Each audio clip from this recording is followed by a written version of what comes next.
Welcome to our channel. నేను నవీన్.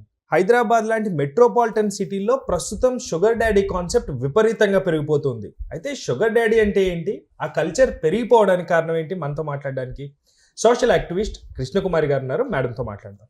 నమస్తే అండి. నమస్తే. సో హైదరాబాద్, బెంగళూరు ఇలాంటి పెద్ద సిటీస్, మెట్రోపాలిటన్ సిటీస్లో చూసుకుంటే ప్రస్తుతం షుగర్ డాడీ అనే కాన్సెప్ట్ విపరీతంగా పెరిగిపోతూ ఉంది.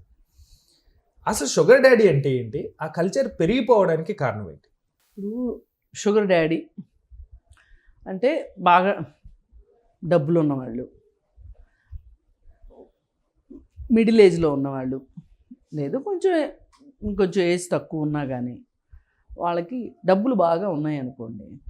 వాళ్ళు ఇంట్లో భార్య ఉంటుంది, అయినా కానీ కాలక్షేపం కోసం ఒక సాయంత్రం గడపటానికో లేకపోతే ఏదన్నా వేరే కంట్రీస్ బిజినెస్ టూర్లో వెళ్ళినప్పుడు కానీ లేకపోతే ఇంకోటి ఏదన్నా కానీ కలిసి పబ్కి వెళ్ళడానికి కానీ. ఇప్పుడు కొంతమందికి అర్ధంతరంగా డబ్బులు వస్తూ ఉంటాయి. ఈ అర్ధంతరంగా డబ్బులు వచ్చినప్పుడు ఏం చేస్తారంటే వీళ్ళకి ఎప్పుడో వాళ్ళ చిన్నప్పుడు పెళ్ళిళ్ళు అయిపోయి ఉంటాయి వాళ్ళకి.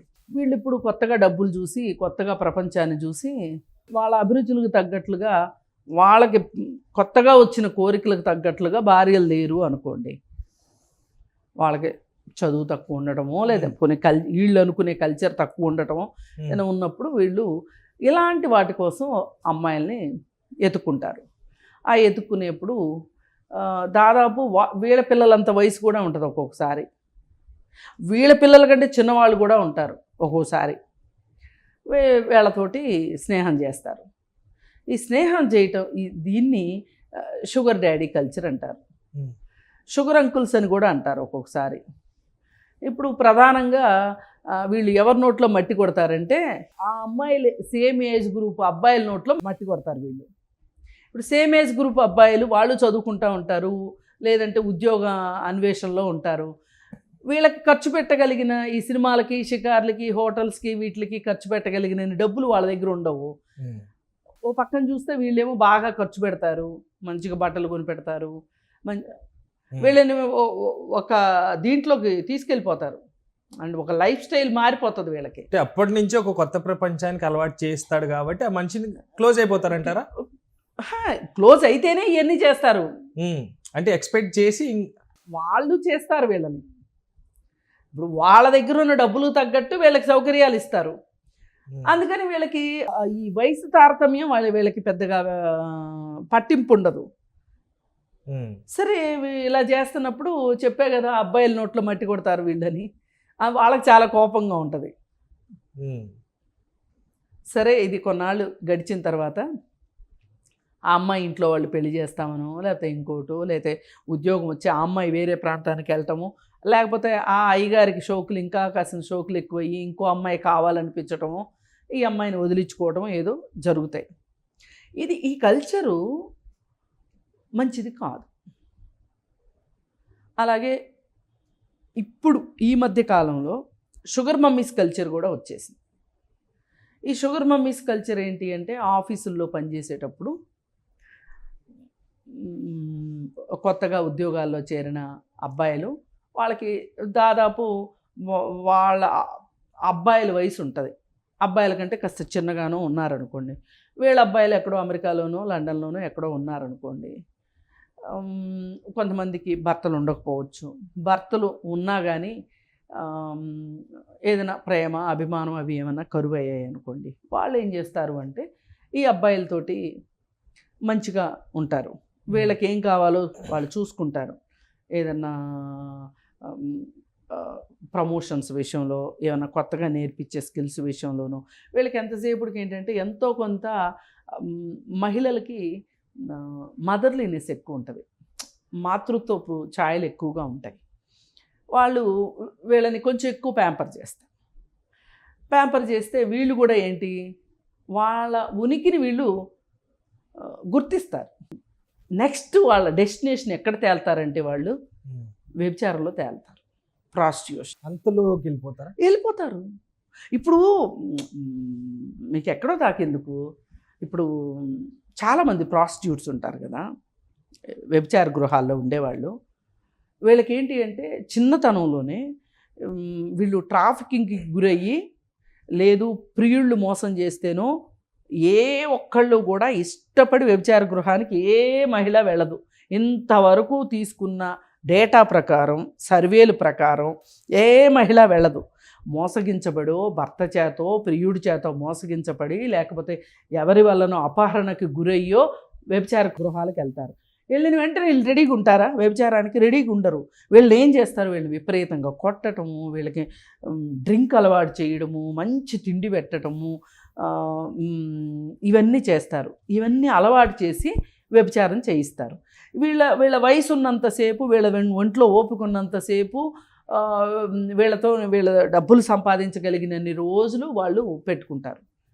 పెట్టుకొని తర్వాత వీళ్ళని వదిలేస్తారు.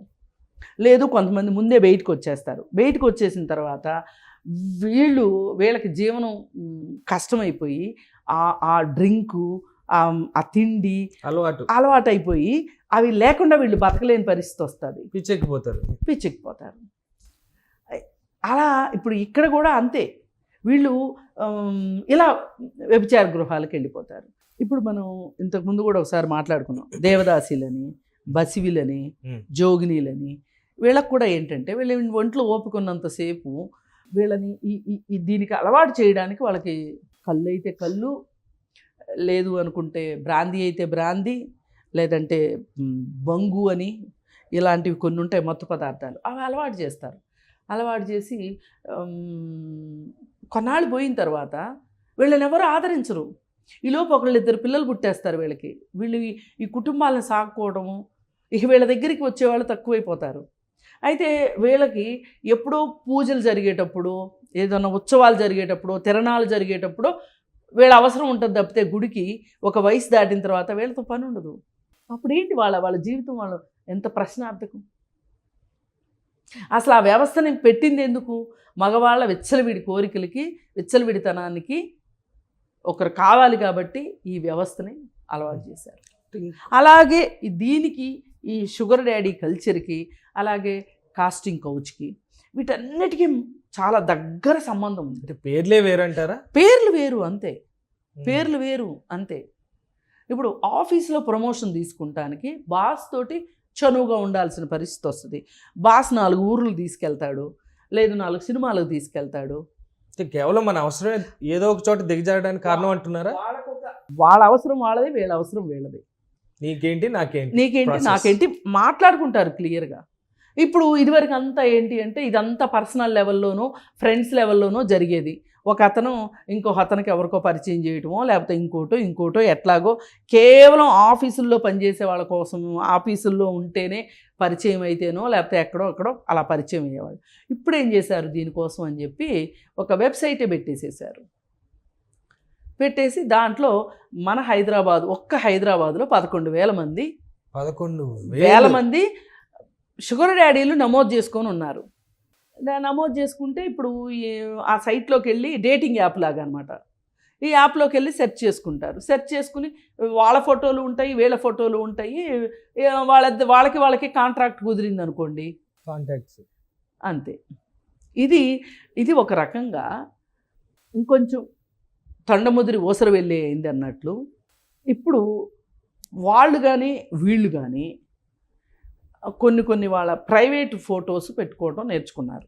ఇప్పుడు ఈ అమ్మాయి కొన్ని ఫోటోలు అతను పెట్టుకుంది అనుకోండి, వాళ్ళ కాంట్రాక్ట్ మించి ఈమె బ్లాక్మెయిల్ చేసింది అనుకోండి, అతను చచ్చినట్టు ఇవ్వాలి.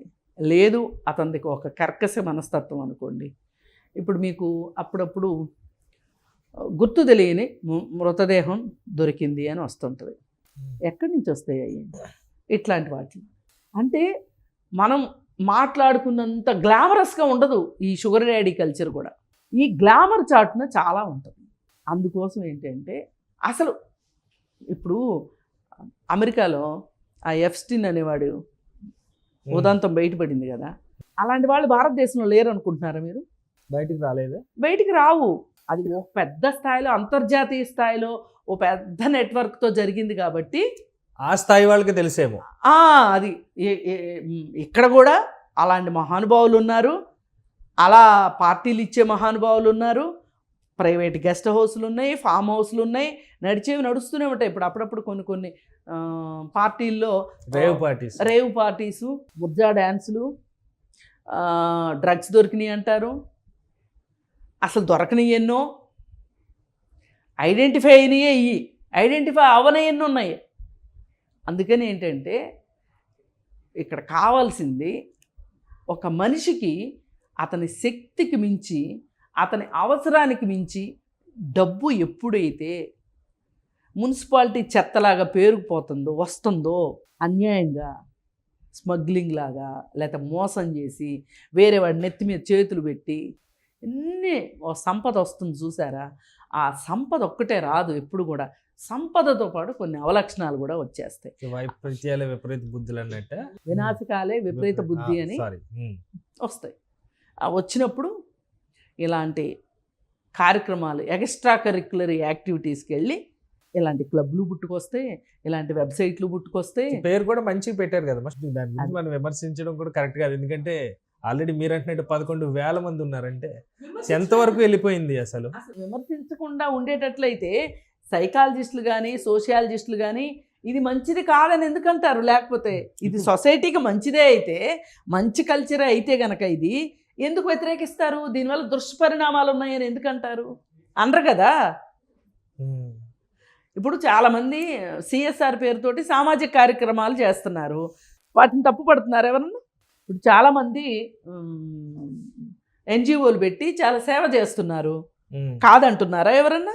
దానివల్ల నష్టం ఉందా ఎవరికన్నా? ఇది ఒక రాచపుండు లాంటిది కాబట్టి దీని గురించి మాట్లాడుకుంటున్నాం, లేకపోతే ఎందుకు మాట్లాడుకుంటాం?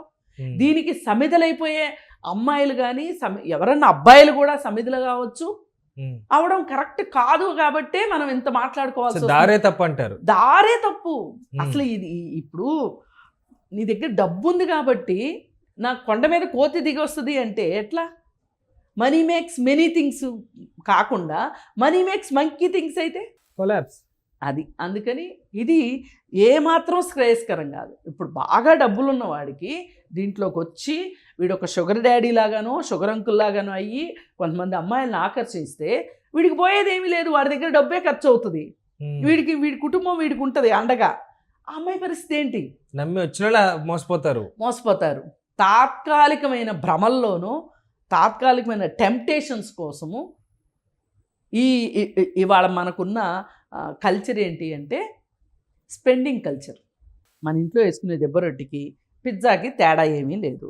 350 రూపాయలు పెట్టి పిజ్జా తింటే మనకి చాలా హ్యాపీనెస్ వస్తుంది.